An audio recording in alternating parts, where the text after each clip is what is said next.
I've learned a lot from shop owners just sitting around, round tables, just networking with shop owners. I think the best shops spend a lot of time focused on developing people, understanding the skill sets of the people that they have in the shop, and then working to improve upon those skill sets, make those skill sets better so they're more of an asset for the shop, but not just for the shop. Those skills invariably become an asset to the customer. In my shop, have a great livelihood, and at the same time, in return, they're helping me to grow my business. So it becomes kind of a give and take. So just, understanding that, hey, words matter.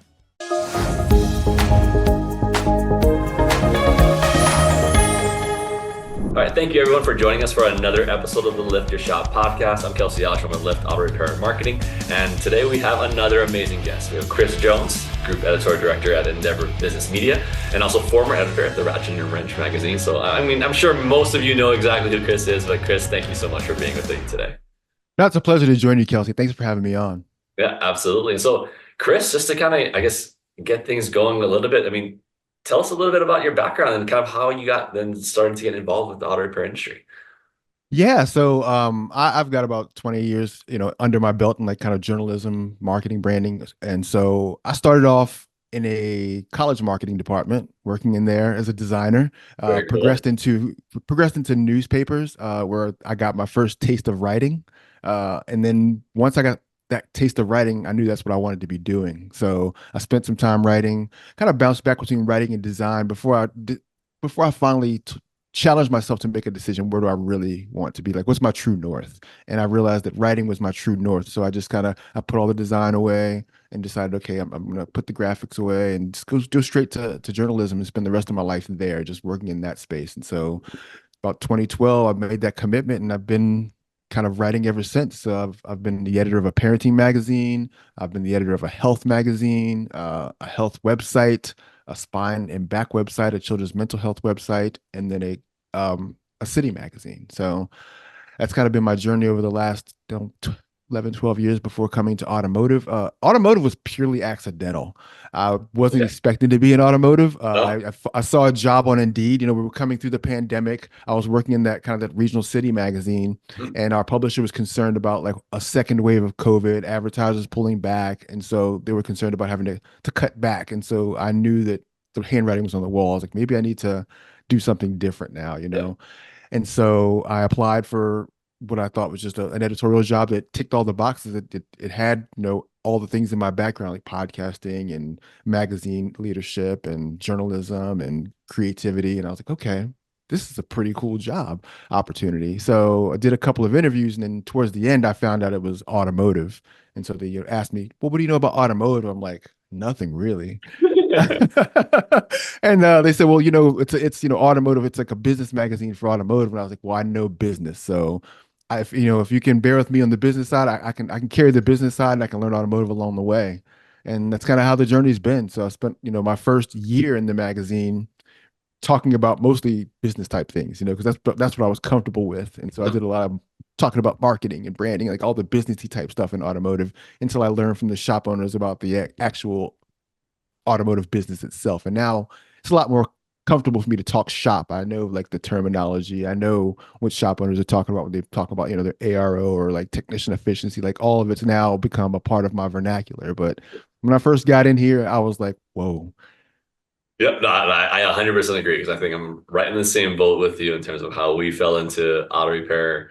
And I was like, man, these people are gonna think like I know nothing in terms of like like in terms of auto repair, but obviously like it's like I know marketing well though, and so that's where we had to show our worth in terms of marketing. And naturally, as you do that, you learn all the lingo, all the vernacular, as you mentioned, and there is a lot of it, a lot of acronyms. Along with Yes. any industry, but there are a lot of acronyms in auto repair that you have to learn them all.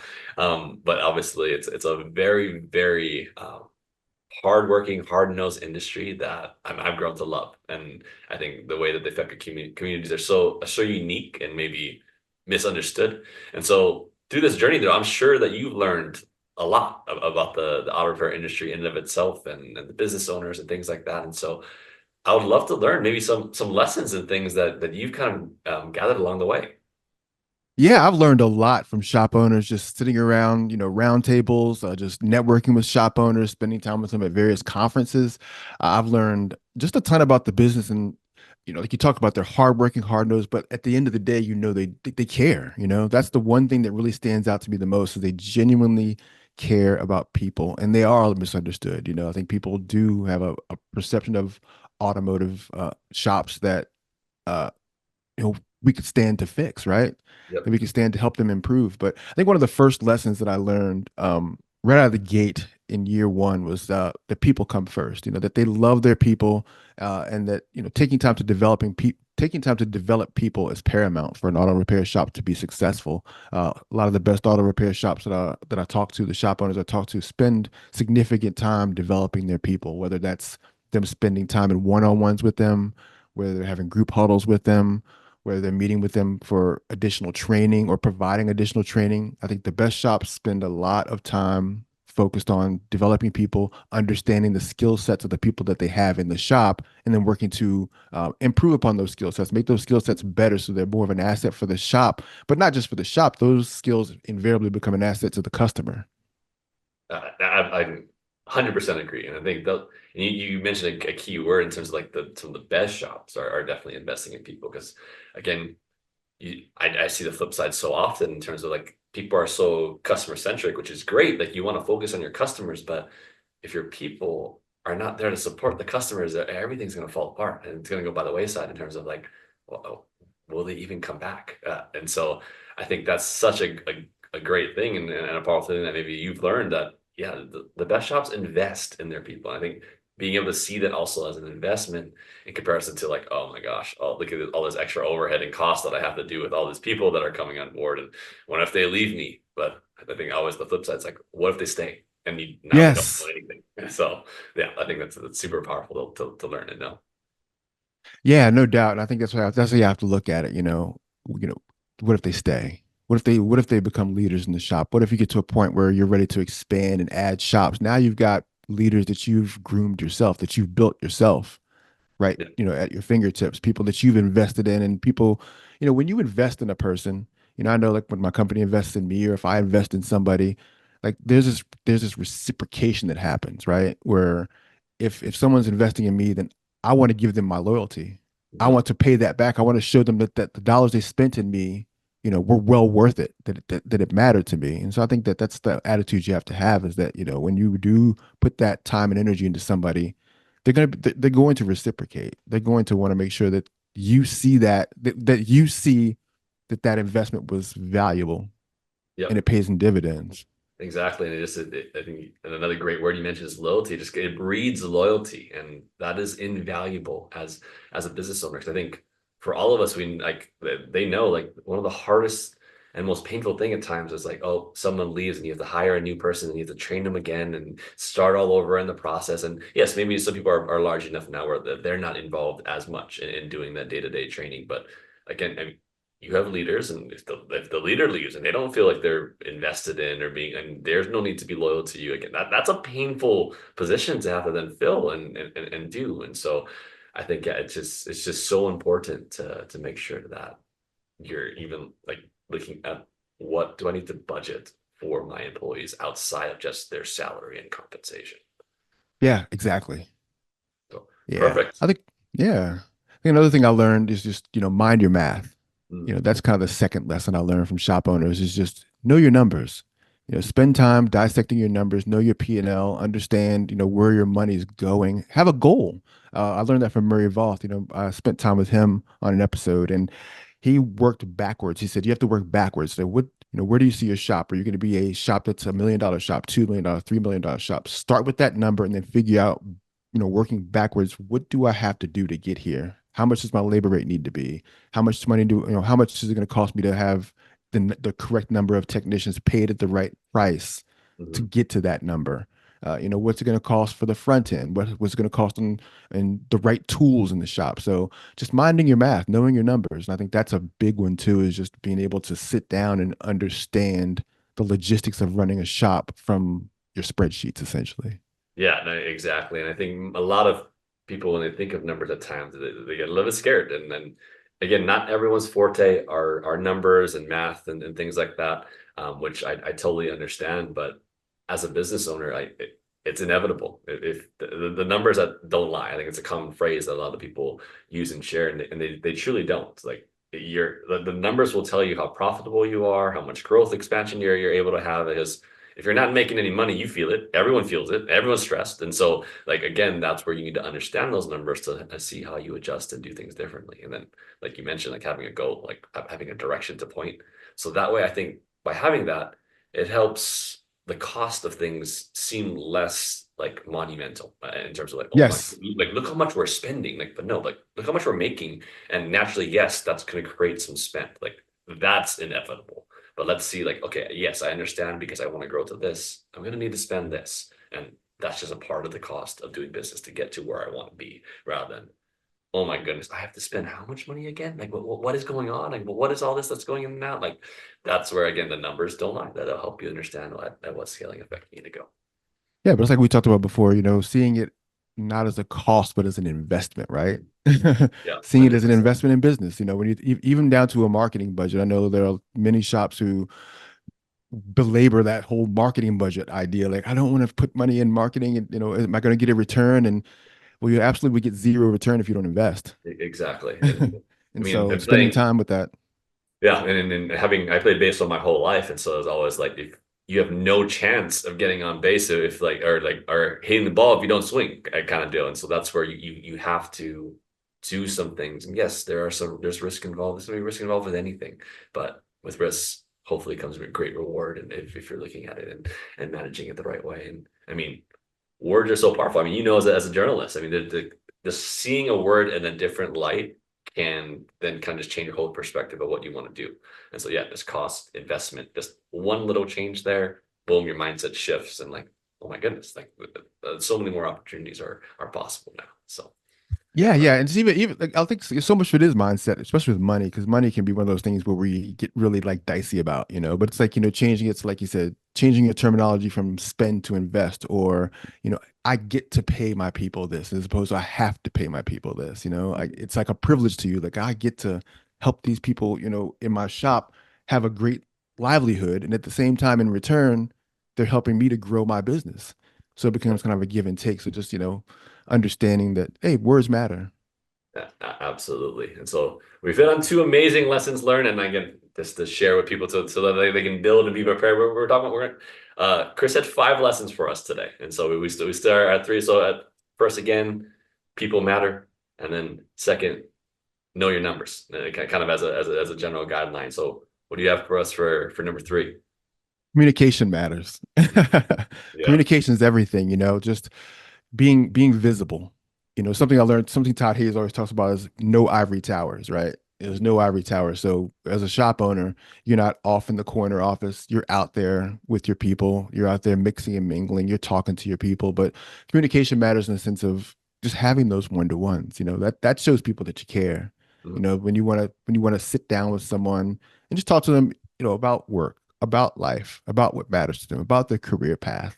Like I think that's where the retention happens too, when people feel cared about. They feel like you are thinking about them, not just in a work sense, but just in a whole life sense, in a holistic sense. So communicating in that level, helping people just to grow, helping people find their sticking points. Okay, I've got a particular person with a great strength. Let's work on building these strengths, or they've got a particular weakness. Who can I pair them with in the shop to improve that, or how can I help them with that?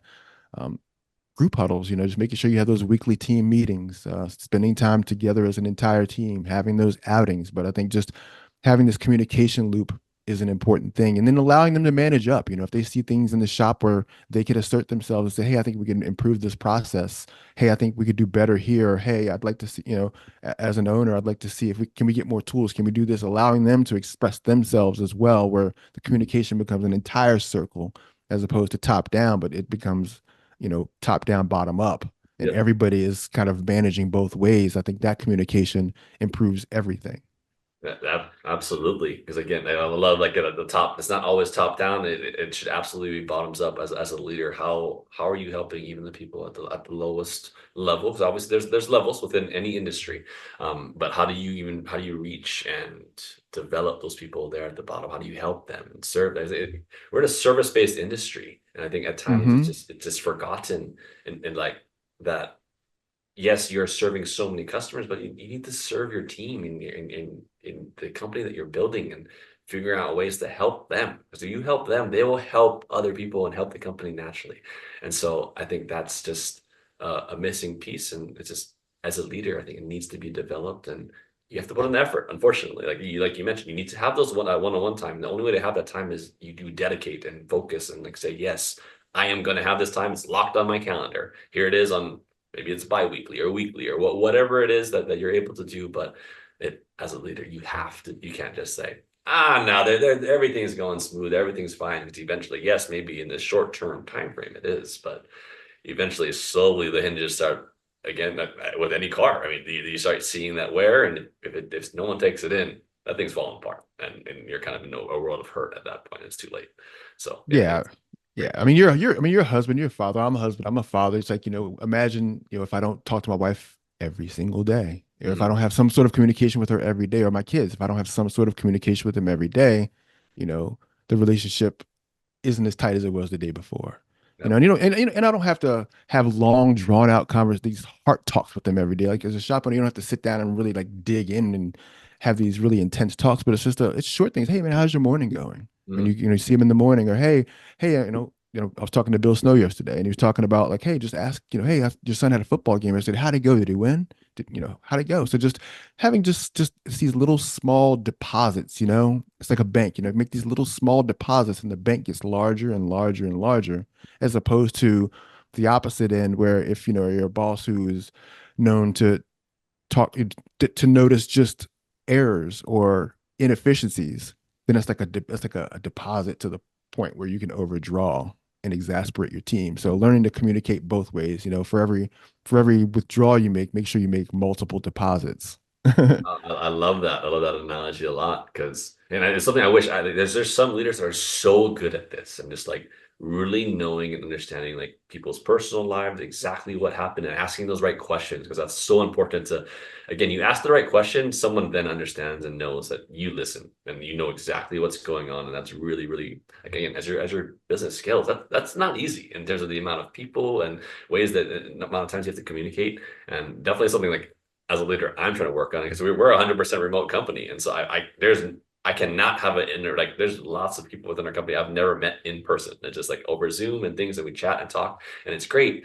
But like even more so, it needs to be a really, really real conversation, understanding people's families and what they have going on and making sure that, yeah, like the hurricane happened. Like, okay, who on our department is that affecting? Like, and making sure I understand and know that, and making sure they're okay at the end of the day. 'Cause that at the end of the day, like, yes, work is a means to like make sure that we can do things and everyone can be comfortable. But at the end of the day, it's just work. Like, it's not the biggest and most glamorous thing that it needs to be. Like, family and things are way more important, and that's where again it's your work family, and making sure that they understand that you care about them. So I think that's a very, very important piece that you shared there.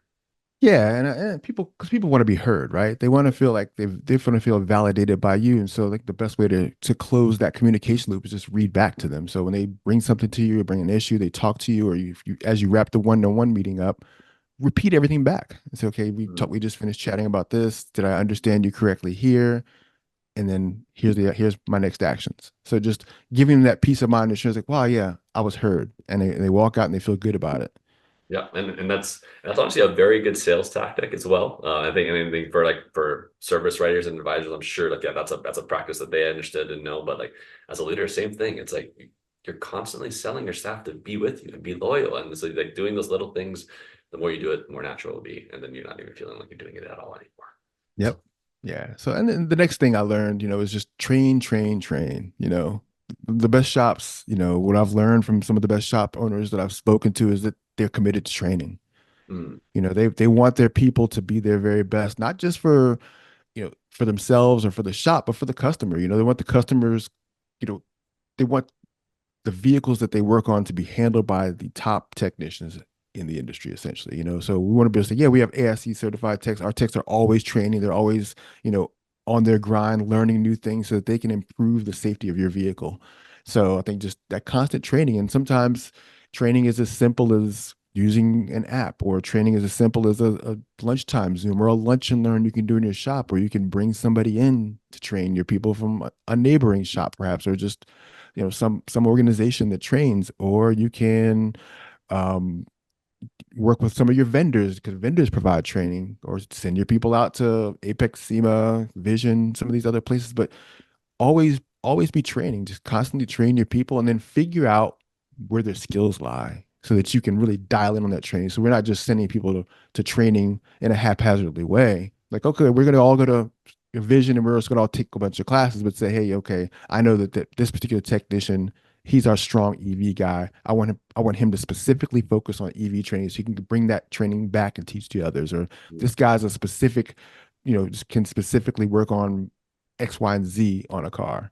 I'm going to send him here and let him focus on these particular aspects. He can come back and teach. So really a divide and conquer mentality on training, using your technician's strengths as that benchmark. I love how you said to have them come back and teach as well, because I think that's one of the most powerful ways that you yourself can be trained, as like that really determines how well you know something, is if you can teach it to somebody else. And Right.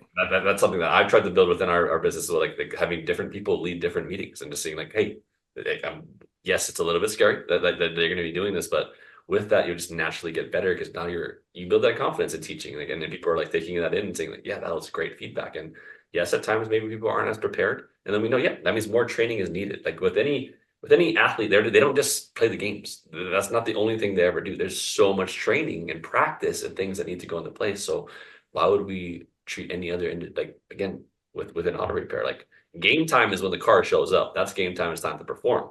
But before there needs to be ways that you can train and get better at game time. So then that way game time becomes easier and easier.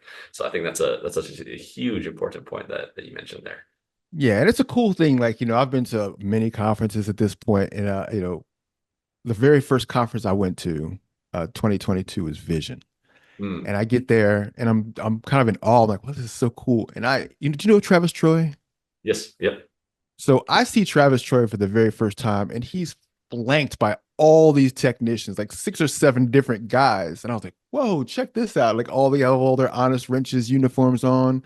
And this is before I knew, the ins and outs of the industry. Yep. But then as I learned more about training, I understood and appreciated. I'm like, that's what a shop owner does. He shows up and he's bringing all of his people with him to train. Yep. And then and when I was at Apex this year, I saw Tom Shearer do the same thing. I ran into Tom at STX. I ran into Tom at STX, flanked by technicians. All of he brought his people there. And I had an opportunity to talk to a technician while I was at STX. Was just doing some off the cuff interviews. And he said that he'd been a technician in the industry for 29 years. And that was the very first time an employer took him to train. Wow. That's And he great. said, and yeah, and he was like, I'm so grateful. He said, that he was so happy that he was able to get out and train and learn and be amongst his peers. He said, it's such an investment. And he was grateful that his shop owner, the boss of the shop, but was willing to take him and invest in him, like just to see him worthy enough to put some money into him so he can train. And I think that's that's that's cool. That was so cool to see. And I think shop owners, I hope the shop owners just don't diminish that aspect, that man, that people, when you take and invest that money in training for people, it means a lot to them. Yeah, and I can see it being scary. Like, I mean, some of these people bring their whole staff unless they have to close the shop, and that means no money coming in. Money's only going out because you're spending money to invest on your team.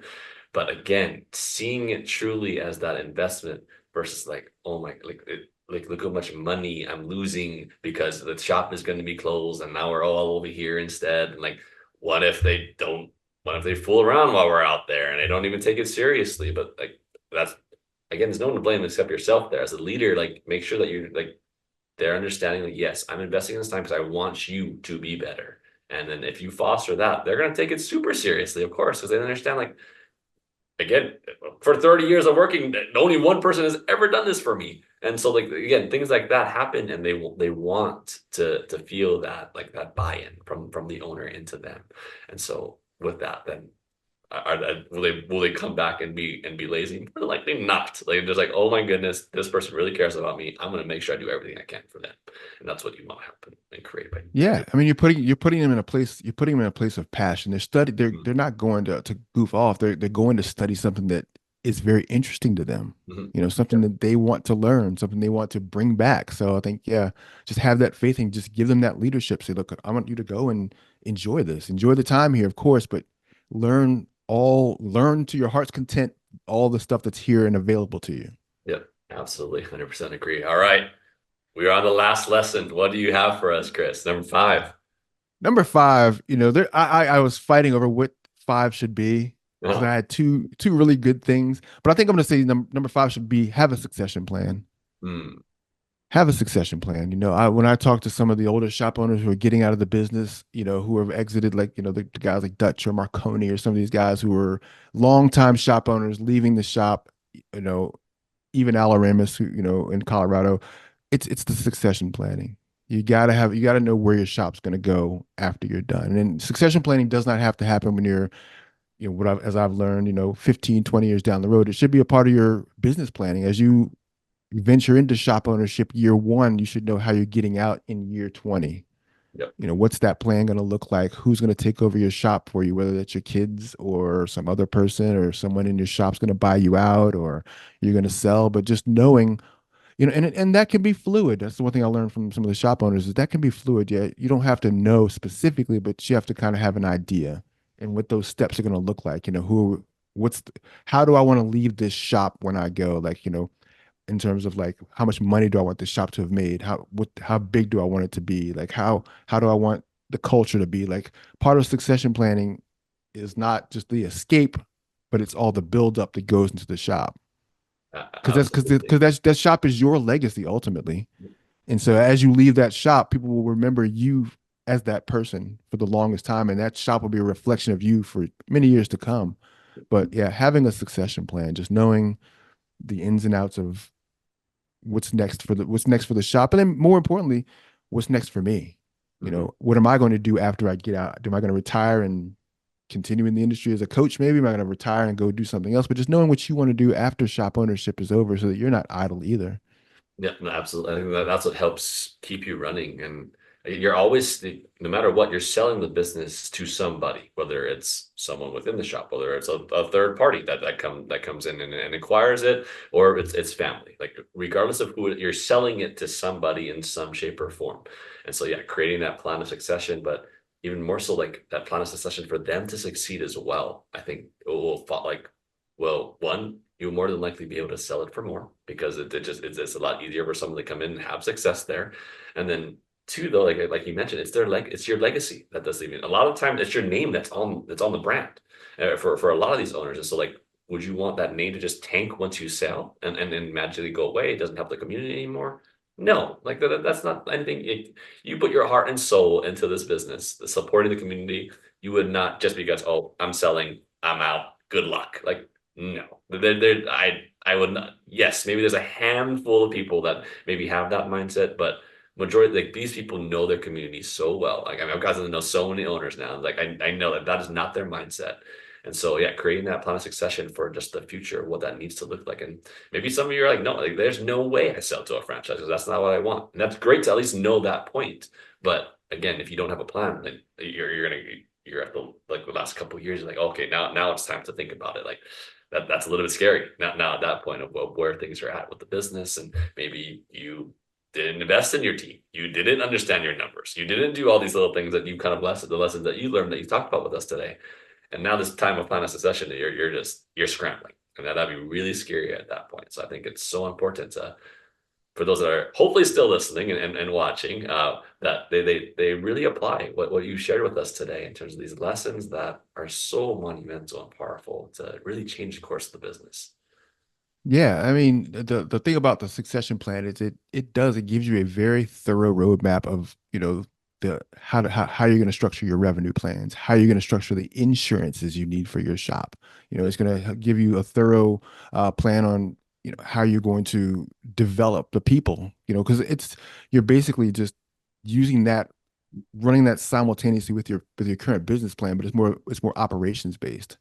Yeah. It's more operations focused, and that helps you to determine all the decisions you make because you'll be deciding against your exit strat. Okay, when I'm gone, this needs to be done. Am I here? And it's a good benchmark to keep looking at, as I've learned from Marconi. You have the right team, have the right insurance people, have the right attorneys, have the right people in your corner helping you with planning.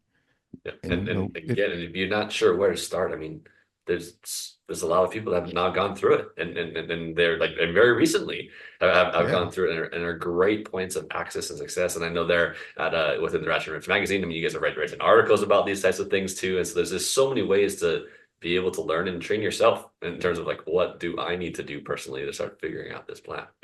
yeah. So So yeah, those are the big five lessons that I've learned kind of being a journalist in the automotive industry. It's been a great run. I've learned so much from a lot of great shop owners, a lot of great people, coaches, shop owners, and just even down to the employees. I mean, they embody a lot of these too, because these are the things that matter to them as well. So it's been a great ride. I'm going to continue to ride the wave and enjoy just this great industry. Absolutely, and congrats on the recent promotion. At least on LinkedIn, it was recent. So I don't know if it happened Yes. longer than that, but like congrats on the growth opportunity there within the company. That's super exciting. I think this speaks volumes to the amount of work and the great work that you've done. And again, I'm appreciative of all the five lessons you've taught us. I'm interested in a bonus take though that I kind of thought about as we've kind of been going through this. But Yeah. obviously with AI has become so prevalent in what we do, and I think in a way AI has really affected content in terms of what's being produced, and that's I know it gets really close to what you guys do there.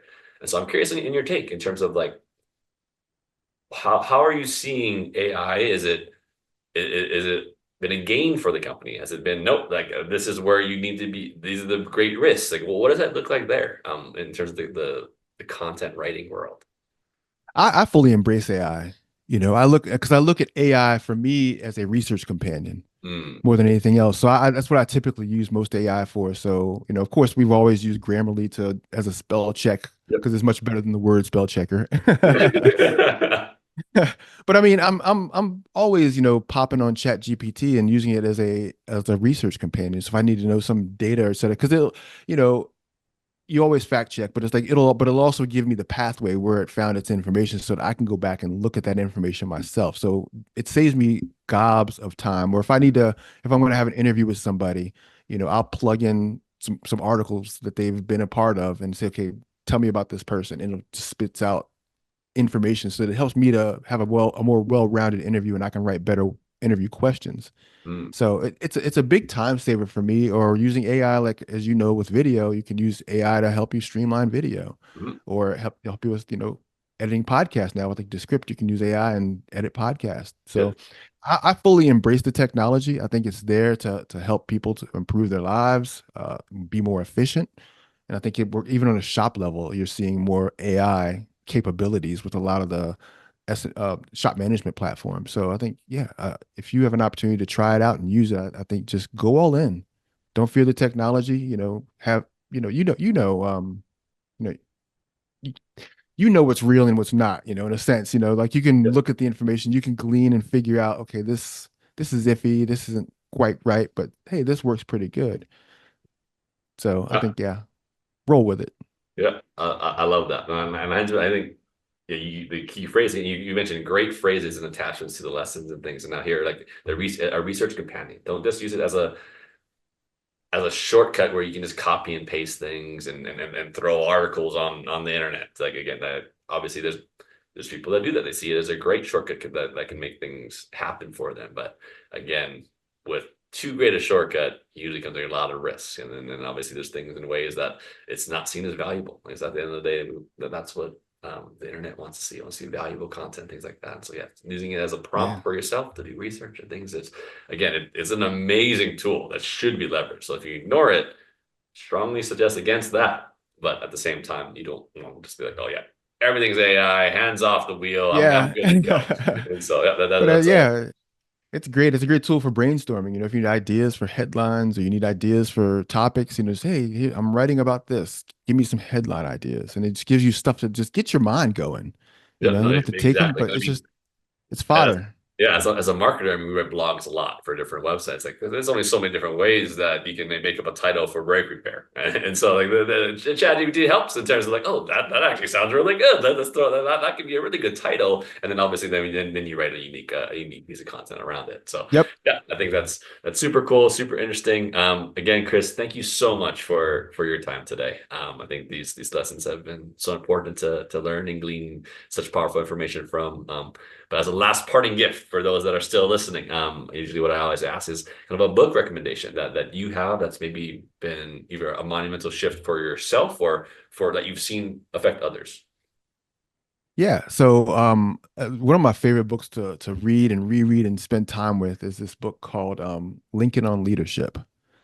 Okay, And I've never heard yeah, of that. it's this guy here, Lincoln on Leadership by, oh, can't see it, by Oh, of course. Donald Phillips. Okay. But the whole thing really, he takes an aerial view of Lincoln's leadership style and where he excels as a leader, and he just breaks down how to be a leader like Abraham Lincoln. You know, Mm, how Lincoln communicated with people, how he came to decisions, how he surrounded, how he dealt with conflict. About his presence, how his presence was for people, for people. So that's been just a phenomenal read that I just go back through over and over and over again. I love that. I think But we yeah, always need to learn more about being leaders. I think for every single, even regardless on if maybe you're not an owner that happens to be listening. I mean, majority of the people that listen to this are owners, but if you happen to be maybe like just within the company and you happen to listen to this, I think regardless, it's important to foster yourself as a leader because that allows. I mean, if your owner sees that more likely allows you to have that growth path into leadership. So yeah, great share there. Thank you so much, Chris. For those that maybe want to reach out to you directly and maybe learn more about you, or maybe they have questions, like what would be the best way to reach out to you? I can be emailed at christopherj@endeavorb2b.com. So it's the number 2b.com. So you can reach out to me there. I'm Huh? on LinkedIn. You can find me on LinkedIn. And of course there's Facebook. So I'm on those three places. You can catch me and we can talk anything you want. There you go. Perfect. Well, again, if you haven't already liked and subscribed, please do so. But this is Calcio Lift Auto Marketing. We'll talk to you guys again next time. Bye.